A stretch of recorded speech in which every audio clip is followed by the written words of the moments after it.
μια περίπτωση. Που την έχω κενοποιεί γιατί μου είπατε πριν αν έχω εικόνα. Βεβαίως και έχω εικόνα. Ήμουν στο λιμανάκι προχτές. Ήμουν στο λιμανάκι. Εκεί στο Καπάκο. Ναι, στο Καπάκο. Το Καπάκο. Ξέρετε τι μου είπαν? Μάθαμε, λέει, ότι βγήκε μια ανακοίνωση ότι βγήκε το φέστ του Αιγιαλού. Μάλιστα.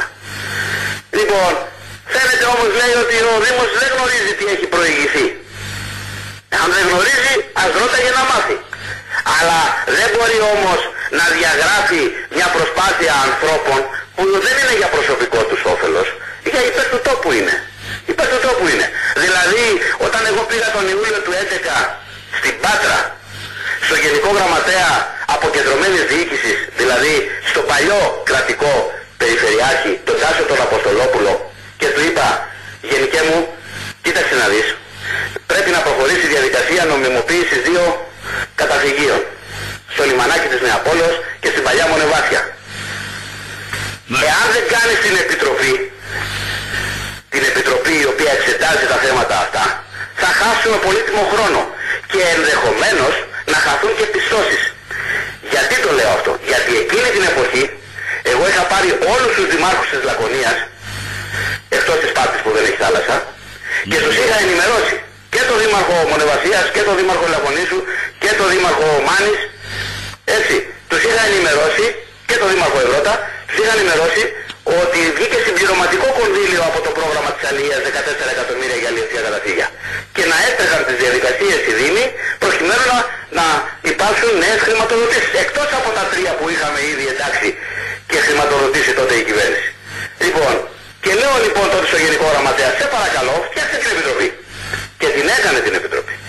Είναι αυτή η επιτροπή που αποτελείται από μηχανικούς πολεοδομίας, από το λιμενάκι, από την κτηματική υπηρεσία του Δημοσίου. Εδώ είναι η κτηματική υπηρεσία του Δημοσίου στη Σπάρτη να σας πει ποιος έπαιρνε κάθε εβδομάδα τηλέφωνο για να ρωτήσει ποια είναι η εξέλιξη για το λιμανάκι της Νεαπόλεως και για την παλιά Μονεβάσια.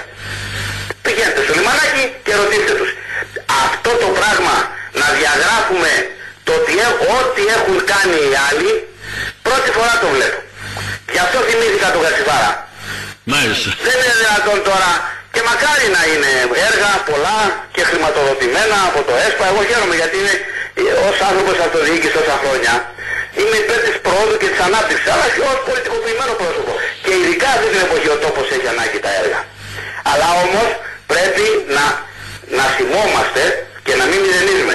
Διότι ξέρετε κάτι, με αυτή την ενέργεια αδειάστηκαν και συνεργάτες της σημερινής διοίκησης του Δήμου, οι οποίοι στο παρελθόν ήταν εκλεγμένοι στα προηγούμενα δημοτικά ή κοινοτικά συμβούλια.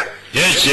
Δηλαδή το δρόμο, τώρα που είπα κοινοτικά συμβούλια, θυμήθηκα τον Ανδρέα, ο δρόμος των Μελανιδίων, μήπως και αυτός έγινε σήμερα και δεν το έχουμε καταλάβει? Οι αγροτικοί δρόμοι, όλα αυτά που έχουν γίνει, όλα αυτά τα έργα σε όλα τα χωριά, πότε έγιναν? Δεν έγιναν τα 30 τελευταία χρόνια.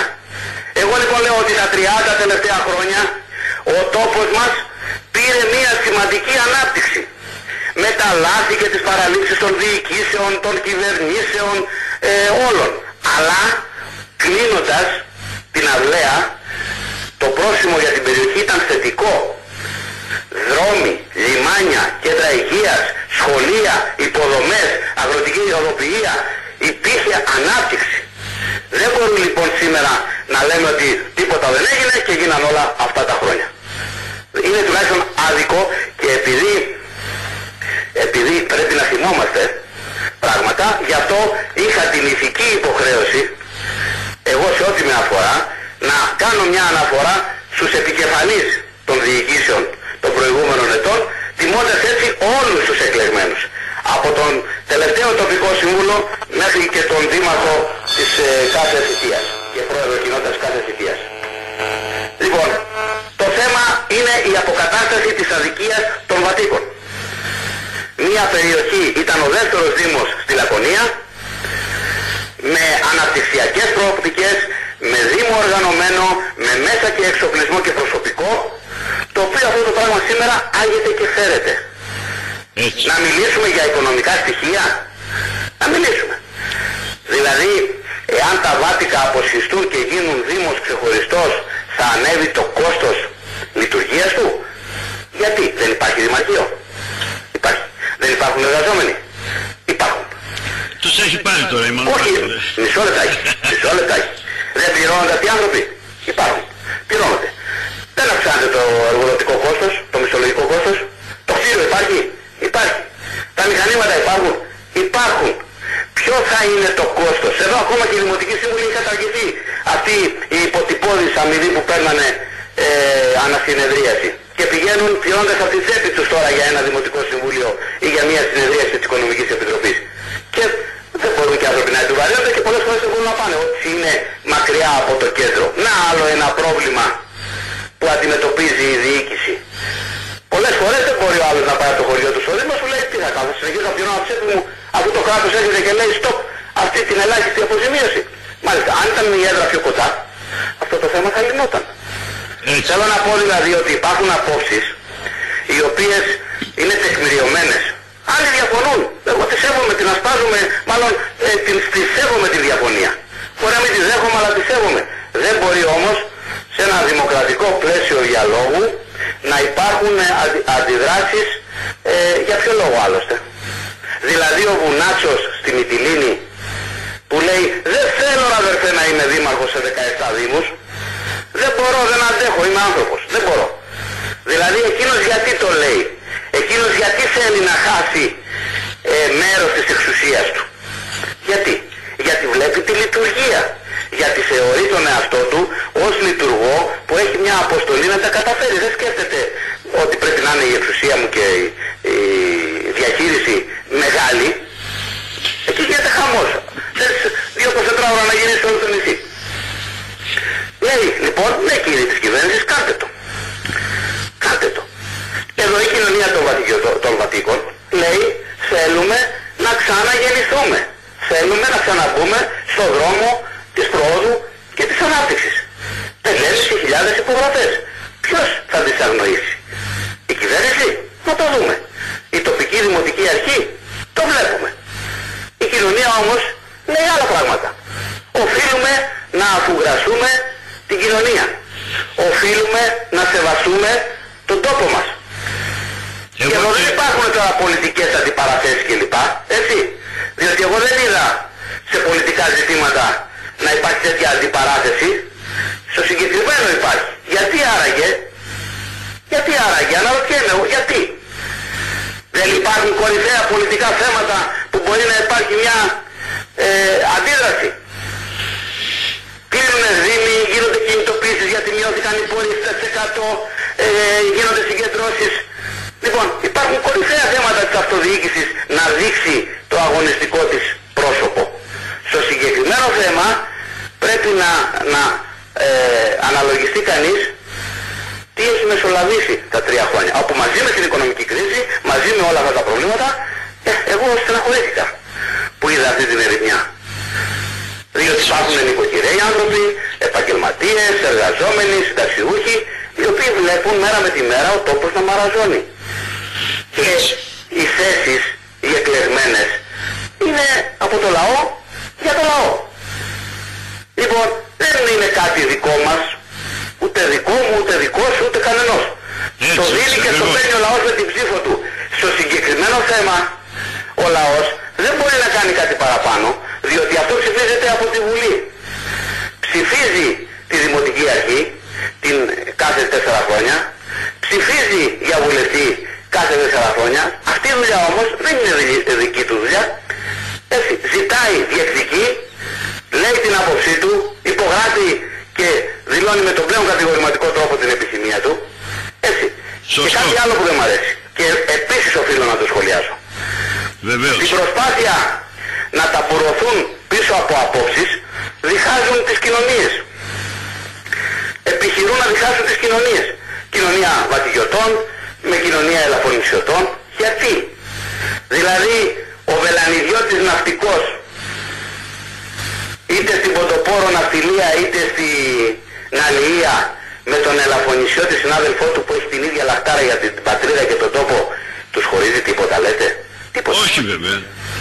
Αυτό λοιπόν το τέχνασμα του Διέρη και Βασίλευε, είναι παλιά συνταγή. Αυτή πράγματι είναι παλιά συνταγή που οδήγησε την Ελλάδα σε αυτή την κατάσταση. Όχι λοιπόν σήμερα να επιχειρείται με διάφορους τρόπους να επανέλθει αυτό το σενάριο, δηλαδή της διαίρεσης, ότι κοιτάξτε, εσείς πάνω σας πάρουν το Δήμο, να αντιδράσετε, ή εσείς κοιτάξτε, ο Δήμος πρέπει να μείνει ισχυρός. Μήπως τελικά, το ερώτημα που τίθεται, μήπως τελικά, εάν γινόταν ένας νέος Δήμος, το πρόβλημα της βιωσιμότητας του νέου Δήμου δεν θα το είχε ο νέος Δήμος, αλλά θα το είχαν αυτοί που έμεναν πίσω. Έτσι, αυτή την εντύπωση έχουμε όλοι. Για να το δούμε λοιπόν και αυτό, και γιατί να μην πούμε λοιπόν την αλήθεια, γιατί αν τα πράγματα είχαν σωστή ή αποκτήσουν σωστή προοπτική, αφήστε σήμερα τη διαίρεση τη σημερινή, αφήστε τη. Πείτε ότι δεν υπάρχει. Και ότι ξαναπηγαίναμε από την αρχή το έργο να το δούμε. Δηλαδή γιατί τι διαφορές έχουν τα χωριά των Μολάων, έτσι, από τα χωριά του Ευρώτα, δηλαδή από τα Πάκια, τα Νιάτα και την περιοχή εκεί. Δεν είναι πιο κοντά αυτές τις περιοχές? Βεβαίως. Πού ταιριάζουν λόγω εργασιών, λόγω περιοχής, λόγω ευρύτερης έτσι γεωγραφικής θέσης, πού ταιριάζουν? Δεν πρέπει να δει κάποιος ότι εδώ κάποια στιγμή εδώ πρέπει να πούμε τα πράγματα με το όνομά τους? Έτσι. Δεν έχει σχέση η Νότια Λακωνία με τη βόρεια πλευρά, δεν έχει σχέση. Έχουν σχέση όμως εκεί οι όμορες περιοχές. Οι όμορες περιοχές. Ακριβώς. Δηλαδή πρέπει να μιλήσουμε λογικά. Και αυτή τη συζήτηση εγώ θέλω να την κάνω έξω από πρόσωπα. Την κάνω για τον τόπο. Θεωρώ καθήκον μου ως Βατικιώτης, ως Λάκωνας, ως Βελανιδιώτης να πω μία άποψη για τον τόπο. Είναι έξω από τα πρόσωπα, δεν με απασχολούν τα πρόσωπα. Δεν με απασχολούν τα πρόσωπα. Θέλω να πω μια γνώμη, μήπως συμβάλλω στο διάλογο και επιτέλους και οι Βατικιώτες ας προβληματιστούν. Ας προβληματιστούν και ας μονιάσουν κάποτε. Μακάρι. Διότι ο τόπος μας θα είχαμε τον καλύτερο Δήμο σε όλο τον νομό. Το πιο παραγωγικό και το πιο αναπτυξιακό. Με Μονεβάσια, Νεάπολη και Κύθυρα και Ελαφώνησο θα είχαμε τον καλύτερο Δήμο. Είναι ή δεν είναι η Νεάπολη πέρασμα για το νησί? Είναι. Είναι ή δεν είναι πέρασμα για το άλλο νησί? Είναι. Άρα πού στοχεύουμε? Υποδομές, ανάπτυξη, έργα για τους δρόμους, αγροτική παραγωγή. Εγώ στον Τατούλη του είπα μια μέρα που τον είδα στο Υπουργείο Ανάπτυξης, έξω από το γραφείο του Υπουργού, τώρα πάνε κανένα 2 μήνες. Ναι. Του λέω, περιφερειάρχη μου, χρόνια σου πολλά για τις γιορτές που έρχονται, αλλά θυμάσαι, τον είχα δει πριν από κάνα 2 χρόνια, θυμάσαι ένα θέμα που υπήρχε με την ολονοσία στη Σκάλα. Και του είχα δώσει ένα σημείωμα με 11 έργα που κατά τη γνώμη μου έπρεπε να προωθήσει η περιφέρεια σε όλο το νομό. Σε όλο το νομό. Ναι. Αρκετά, τα περισσότερα όπως καταλαβαίνετε ήταν για την περιοχή Βάτικα, Μονεβάσια κλπ. Έτσι. Αλλά είχα συμπεριλάβει και τη σκέψη μου τότε για το λιμάνι του Γηθίου, διότι έπρεπε να προχωρήσουμε και από εκεί κάποια πράγματα.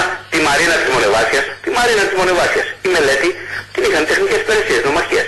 Την αποπεράτωση και ακόμα δεν έχει τελειώσει. Όχι βέβαια. Δεν έχει τελειώσει. Έγιναν κάποιες εργασίες τώρα, ακόμα έχουν τις πυριακές υποδομές. Φωτισμός του κάστρου της Μονεβάσιας. Ήταν μέσα σε αυτά. Συν τα δικά μας, ότι του έλεγα τότε για το κάστρο της Αγίας Παρασκευής που εντάχθηκε, έτσι, και για τους δρόμους, και του λέω ακόμα πρέπει να δείτε ένα σημαντικό θέμα που συνδέεται με την περιοχή και τη δική μας εκεί, αλλά και γενικότερα την Νότια Λακωνία. Λέει πια, το δρόμο, το περιφερειακό. Μανώλη, συγγνώμη λίγο. Ναι. Συγγνώμη λίγο να κλείσω τον υπολογιστή. Περίμενε.